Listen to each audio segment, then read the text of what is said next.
রাতের নিস্তব্ধতা থেকে নতুন একটা সকালের শুরু। চারপাশটা কেমন যেন চুপচাপ।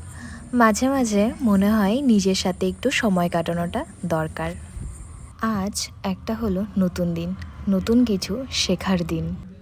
আজকের এই দিনটা আমার জন্য কিন্তু অনেকটা স্পেশাল। সকালে বেরিয়ে পড়লাম। বাস, গাড়ি, বৃষ্টি আর রাস্তাটা ছিল কিন্তু লম্বা। কিন্তু পাশে ওই প্রিয় মানুষগুলো থাকলে না জার্নিটাও কেন জানি সুন্দর হয়ে যায়। জার্নিটা 1-2 ঘন্টা ছিল না, ছিল 5 ঘন্টার জার্নি। আর আমরা কিন্তু যাচ্ছিলাম হাওড়া ব্রিজের উপর দিয়ে। কলকাতায় আসার আগে সবাই কিন্তু আমাকে একটাই কথা বলেছিল, কলকাতায় গেলে বুঝতে পারবি যে কলকাতায় কতটা গরম পড়েছে।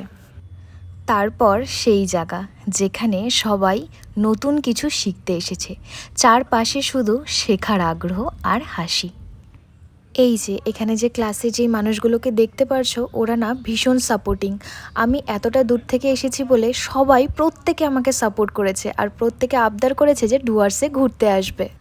আর এই যে এটা একটা শুধু কাগজ না, এটা আমার পরিশ্রমের প্রমাণ। নিজেদের হাতে এই যে বিস্কুটগুলো বানিয়েছিলাম, আমরা প্রত্যেকেই এক একজন হাতে হাতে করে বানিয়েছিলাম, সেটা দেখে সত্যি গর্ব হচ্ছে।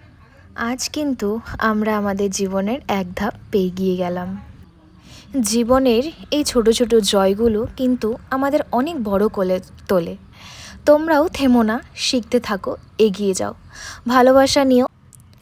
এই যে আমার পাশে যে স্যার দাঁড়িয়েছিল, তার কথা না বললেই নয়, সে কিন্তু আমাদের টোটালি হাতে ধরে নিজের হাতে শিখিয়েছে।